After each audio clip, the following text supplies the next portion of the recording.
Today, I will be talking about how you can effectively play the Cannibal in Dead by Daylight and win almost every game.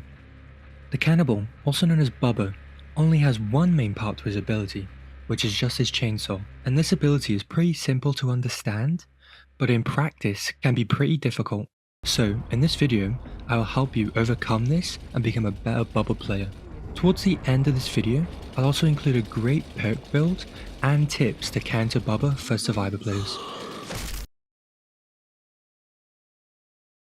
Bubba's chainsaw sweep is his most powerful attack. It allows him to swing his chainsaw side to side, which can instantly put a survivor into the dying state. However, a lot of people don't use this attack to its full potential. A lot of players often replace the M1 with Bubba's chainsaw, which isn't going to help you win. In some situations, dealing one health state is better than using your chainsaw sweep, and this could be because of a lot of things, such as being too close to an object. I highly recommend not using your chainsaw near objects if you're a newer player, because you might hit the object putting you into the Tantrum state, which will allow the survivor to escape chase. Another part to this ability is that it can instantly break pallets, but with this it takes you out of your chainsaw sweep. His chainsaw sweep doesn't last too long, roughly lasting around 2.5 seconds. However, you do get 3 tokens with the sweep, which is the chainsaw dash. This does not allow you dash towards survivors, but lets you extend your chainsaw sweep, and if you time it perfectly, you can have up to 10 seconds on your chainsaw sweep at once.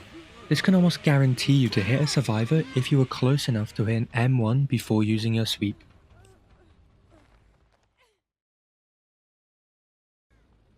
Next, we have his Tantrum state. His Tantrum state in most situations is a disadvantage, and this is because if you hit an object with your chainsaw sweep, you will randomly swing your chainsaw side to side, remaining still for a minimum of 3 seconds.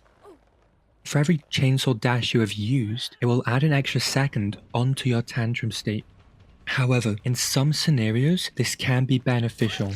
For example, if a survivor hides in a locker, you can hit the locker, and then they'll have a tough time leaving the locker, and this is because if they jump out, it will still put them in the dying state.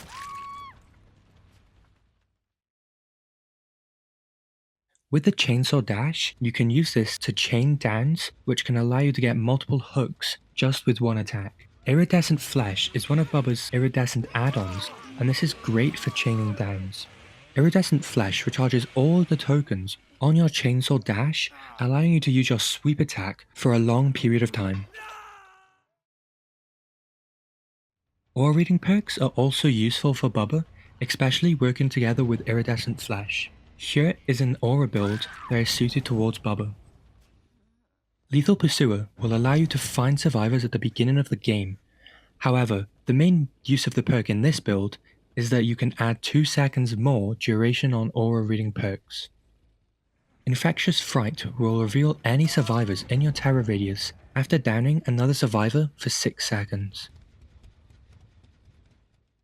Corrupt Intervention blocks the 3 gens furthest away from you at the beginning of the game, allowing you to start chase basically instantly. Bamboozle makes you vault 15% faster, and when you vault a window, it gets blocked for 16 seconds. This perk is good for any Bubba build, and this is because vaults are one of his weaknesses that survivors can easily take advantage of. Countering Bubba can be easy against new players because they'll often be put into the Tantrum state, but against more experienced players, it's a lot harder. So, to counter Bubba, you want to focus on reducing the line of sight. This makes it more difficult for him to find you, and if you're behind an object, he can be put into his Tantrum state easier. If he is put into his Tantrum state, you would want to increase the gap between you and him so that it's harder for him to keep up to you, giving your teammates more time to focus on the gens. You can also force him to break pallets so he wastes his ability instead of hitting you. This can be done by vaulting a pallet so he either has to hit it or go around. Or you could drop a pallet on him to stun him out of his sweep.